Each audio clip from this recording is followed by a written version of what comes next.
Let's do question number 5 of exercise 12.3, that is ratio and proportion. Question number 5 is the temperature dropped 15 degrees Celsius in the last 30 days.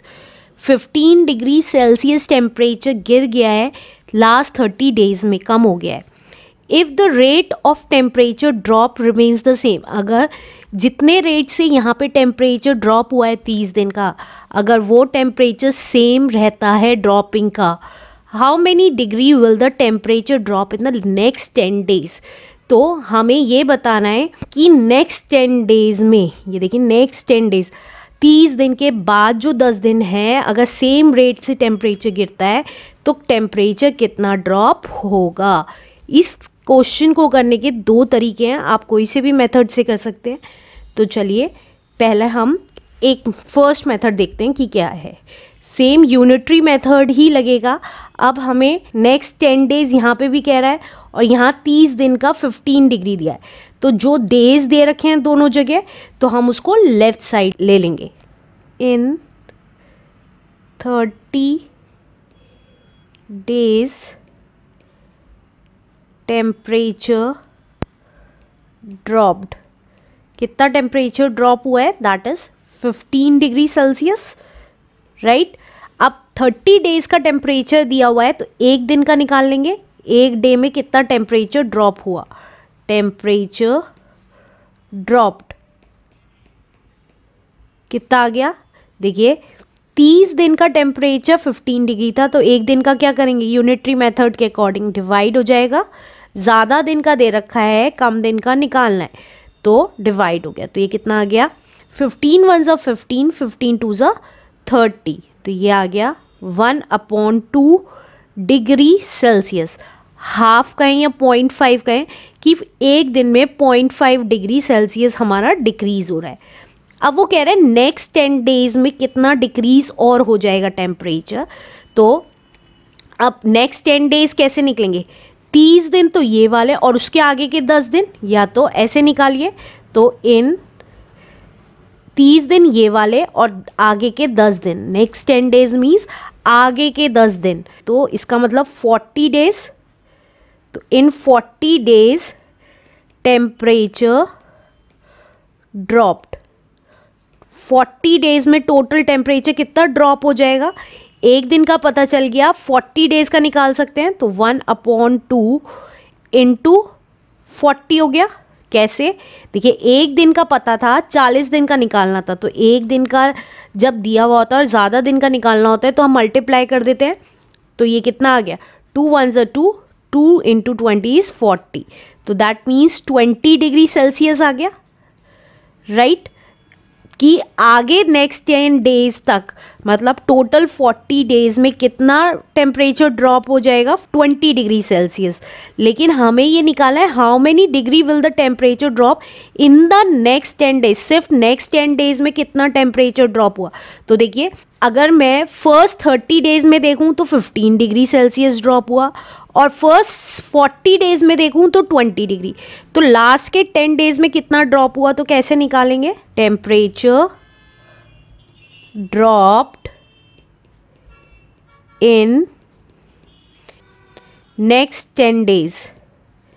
Next 10 days में कितना temperature drop होगा, जितना हमारा 40 days में temperature drop हुआ था उसमें से हम फर्स्ट 30 डेज का टेम्परेचर माइनस कर देंगे. तो ये कितना आ जाएगा, 5 डिग्री सेल्सियस आ गया हमारा लास्ट के 10 दिन का टेम्परेचर ड्रॉप कितना हुआ था, और हमें यही निकालना था.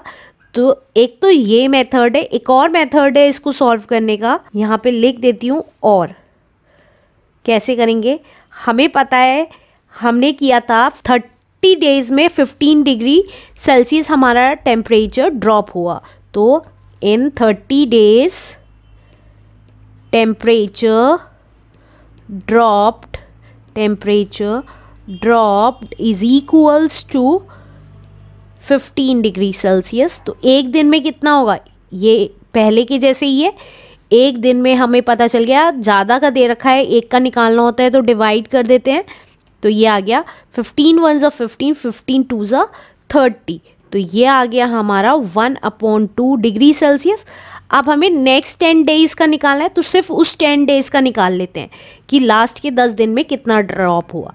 In next 10 days temperature dropped. कैसे निकालेंगे? देखिए, एक दिन का पता चल गया कि ½ डिग्री सेंटीग्रेड है, तो लास्ट के 10 दिन का कैसे ये निकालेंगे? इंटू 10 कर देंगे, क्योंकि 10 डेज का निकालना है. तो ये कितना आ जाएगा? ये आ गया हमारा 2 1 ज़ा 2, 2 5 ज़ा 10. तो दैट मीन्स हमारा कितना टेम्परेचर ड्रॉप हुआ? 5 डिग्री सेल्सियस. तो देखिए, दोनों जगह सेम आंसर आ रहा है, तो आप कोई सा भी मेथड कर सकते हैं, राइट? तो this is our answer. Let's do question number 6 now. Question number 6 is Shaina pays rupees 15,000 as rent for 3 months. Shaina 3 महीने का रेंट 15,000 रुपीज़ पे करती है. How much does she has to pay for a whole year? अगर उसको पूरे साल का रेंट पे करना है तो कितना उसको पे करना पड़ेगा पूरे साल का? If the rent per month remains the same, और अगर पर मंथ का रेंट सेम है तो फुल ईयर का मतलब 1 साल का रेंट. तो 1 साल में कितने मंथ्स होते हैं? हमें पता है 1 ईयर इक्वल्स टू 12 मंथ्स होते हैं, राइट? तो इसका मतलब हमें क्या निकालना है? 3 महीने का रेंट दे रखा है 15,000 रुपीज़ और हमें 12 मंथ्स का रेंट निकालना है. तो रेंट हम लिख सकते हैं rent paid by Shaina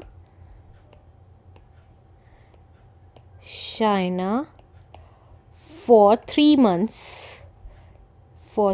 months, that is rupees 15,000, right? तो 1 महीने में कितना रेंट देगी? तो rent paid by Shaina in 1 month. तो देखिए, ज़्यादा मंथ का ज़्यादा रेंट होता है तो कम मंथ का कम रेंट होगा, और कम करने के लिए हम क्या करते हैं? डिवाइड कर देते हैं. तो 15,000 को हम 3 मंथ से डिवाइड कर देंगे, 3 से डिवाइड कर देंगे. अब जो कैंसिल होता है उसको कैंसिल कर देंगे. 3 1 ज़ा 3, 3 5 ज़ा 15 एंड 3 ज़ीरोज़. तो हमें पता चल गया 1 मंथ में कितना रेंट देती है शाइना? दैट इज़ रुपीज़ 5,000 देती है. अब हमें 1 मंथ का रेंट पता चल गया, तो हम 12 महीने का रेंट ईजिली निकाल सकते हैं. तो rent paid by Shaina in 12 months में कितना पे करेगी? देखिए, एक की वैल्यू 1 महीने की का रेंट दे रखा है, ज़्यादा का निकालना है तो मल्टीप्लाई कर देंगे. तो 5,000 को 12 से मल्टीप्लाई कर देंगे. तो यहाँ लिख दीजिए रुपीज़, राइट? तो कितना रुपीज़ आ जाएगा? 12 5 ज़ा 60 होता है और आगे 3 ज़ीरोज़. इसका मतलब कितना रेंट पे करेगी 12 मंथ्स में? That is 60,000 rupees is the answer.